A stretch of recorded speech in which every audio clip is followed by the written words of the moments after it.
Apakah salah berpikir negatif?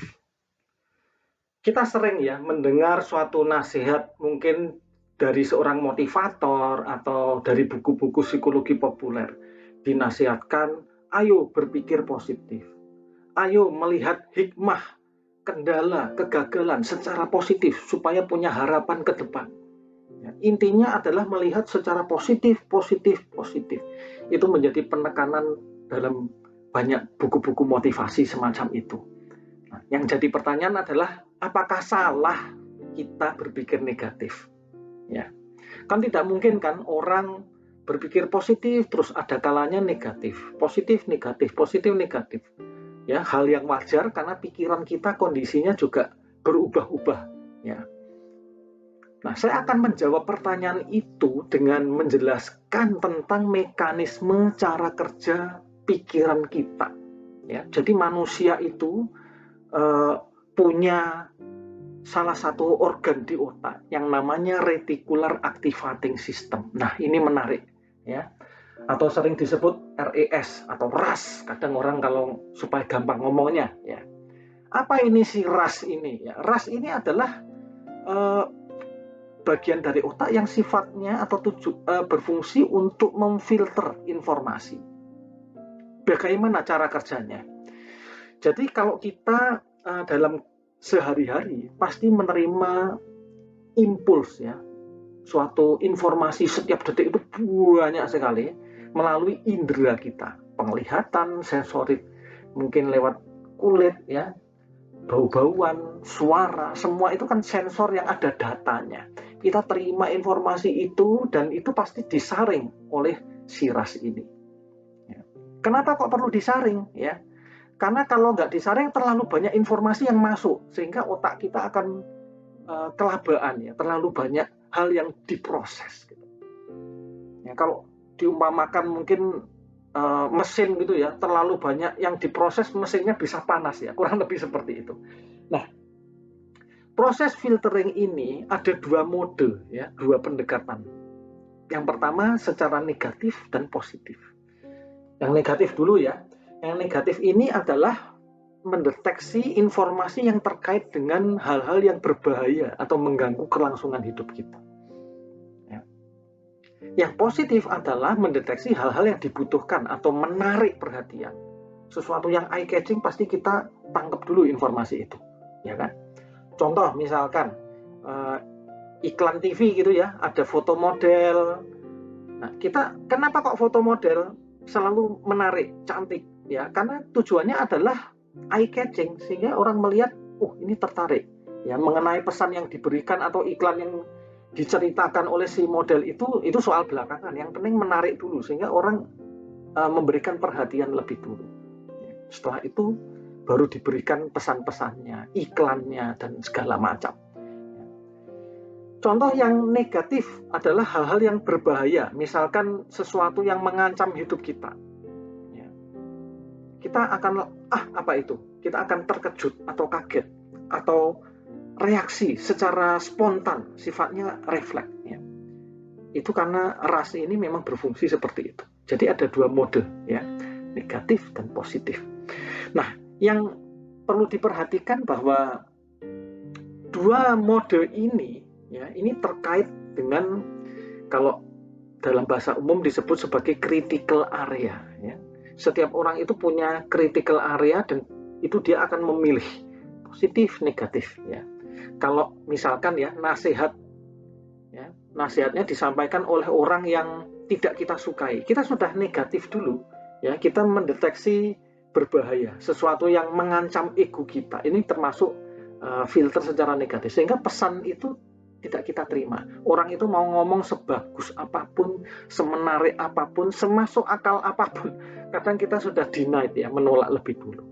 Ya, berbeda kalau orang yang memberi nasihat adalah orang yang kita kagumi, orang yang kita hormati, memberikan nasihat yang sama, responnya akan kita terima dengan lebih lapang dada, atau paling tidak mau mendengar nasihat yang diberikan. Nah, critical area ini memilih-milih semacam itu. Jadi pemikiran positif dan negatif itu wajar ya, sesuatu mekanisme yang memang alami ada, bahkan bagian dari otak kita ya, fungsi dari cara kerja kita berpikir memang seperti itu. Jadi berpikir positif dan berpikir negatif adalah wajar. Yang perlu kita perhatikan, kita membedakan dulu antara proses berpikir atau berpikir itu sendiri dengan emosi. Nah, ini berbeda. Ya. Berpikir positif, berpikir negatif, ada emosi positif, juga ada emosi negatif.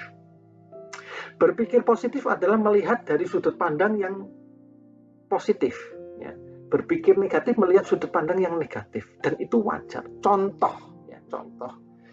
Kalau kita berpikir positif pada hal-hal yang tujuannya memotivasi kita melakukan sesuatu, ya, misalkan kita ingin berbisnis, memulai bisnis. Kalau mikirnya negatif melulu, akhirnya kita tidak memulai berbisnis. Melihat peluang secara negatif, kita tidak akan pernah menangkap peluang bisnis. Ya. Kenapa? Karena kita berpikirnya negatif terus.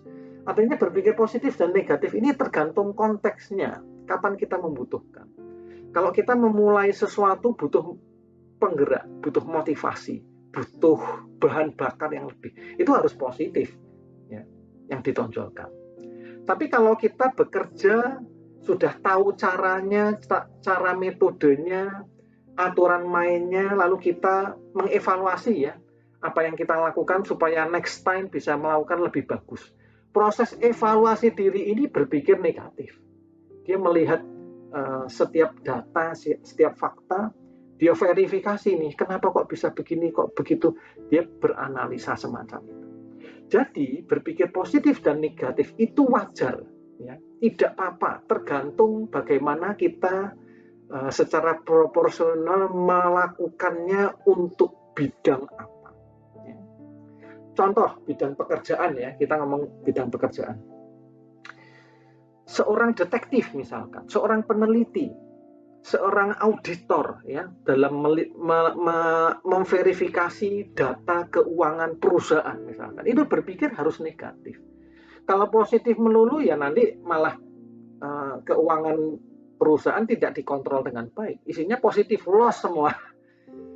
Jadi kalau berpikir negatif dibutuhkan untuk memverifikasi ya, supaya lebih objektif, lebih ada datanya, ada buktinya, tidak main-main dalam melakukan verifikasi. Sekali lagi, berpikir positif dan negatif itu wajar. Dua-duanya pasti ada, ya, pasti kita jumpai dalam kehidupan kita sehari-hari. Ya, yang penting adalah penerapannya secara tepat. Yang perlu diperhatikan sebetulnya adalah aspek emosi, karena emosi ini bisa positif, bisa negatif. Ya.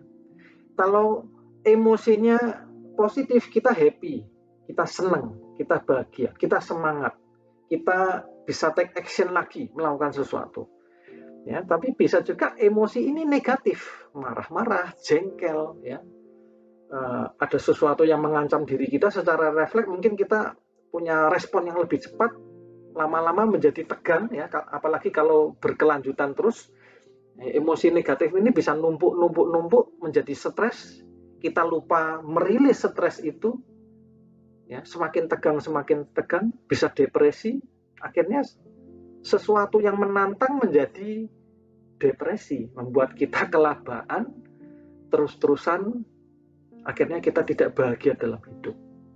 Emosi positif negatif itu wajar ya, tapi kalau berlebihan negatif itu menjadi kontraproduktif, kita menjadi akhirnya sakit, mengganggu kesehatan, tidak bisa ngapa-ngapain, merasa menjadi korban keadaan, lalu menyalahkan orang lain, menyalahkan nasib, dan lain sebagainya. Jadi emosi positif dan negatif ini harus di-manage ya, sedemikian rupa. Ada negatif-negatif, wajar ya, tapi jangan menjadi berlebihan, harus diatur, di-manage dengan baik. Bagaimana cara memanagenya? Ya, cara memanagenya kita harus tahu ya, selalu dalam keadaan performance dan recovery yang bagus. Ya. Jangan survival zone, ya, zona bertahan hidup, sama burnout zone atau zona kelelahan. Jadi kalau kita bagi ada 4 zona. Ya. Yang sebelah kanan adalah zona performance zone dan recovery zone. Yang sebelah kiri adalah zona survival zone dan burnout zone. Ya. Kalau orang sedikit-sedikit take it personally, ya, dijadikan personal terus, sedikit-sedikit merasa egonya diancam, diserang, apa yang terjadi? Dia berada pada mode survival zone, ya, zona bertahan hidup. Ya, kalau dalam bahasa umum itu senggol bacok. Ya. Karena saya disenggol ya saya bacok, saya lawan. Ya. Kemungkinannya cuma 2 toh kalau berkaitan dengan survival zone. Ya. Kalau saya bisa melawan, saya lawan. Kalau tidak bisa, saya lari. Saya takut, saya akan menghindar. Lari jauh-jauh. Ya. Sampai terbirit-birit. Ya. Karena survival zone. Ya. Nah, kalau orang sudah zona bertahan hidupnya terus-terusan gitu ya, gampang tersinggung, gampang marah, gampang jengkel, yang terjadi apa? Dia akan mengalami zona kelelahan. Nah, itu bahaya. Kalau sudah zona kelelahan, nanti akan menjadi, ya, seperti yang saya singgung tadi, merasa menjadi korban dari keadaan. Ya. Lalu merasa nasibku kok begini, nggak bisa apa-apa. Ya, dia akan membuat banyak alasan, saya tidak bisa sukses, saya tidak bisa belajar, saya tidak bisa menikmati hidup, karena kesalahan orang lain, bukan dirinya. Ya. Yang benar adalah kita manage emosi positif negatif dalam yang sebelah kanan, performance zone dan recovery zone. Performance zone ini zona produktif. Ya. Kita menjadikan sesuatu yang tidak disukai, ya, menjadi tantangan. Ya. Jadi stresnya stres positif menjadi challenge, tantangan. Ya. Kita jaga. Ya. Selama kita bisa manage dengan baik, kita kendorkan ketegangan dari performance karena kita produktif bekerja. Kita kendorkan dengan recovery, pemulihan. Mungkin dengan olahraga, pola hidup yang positif, dengan meditasi, belajar hipnoterapi untuk relaksasi, semua itu adalah recovery zone. Ya. Bisa diumpamakan secara analogi sederhana adalah mengenai kolam koi. Tahu ya, kolam ikan koi?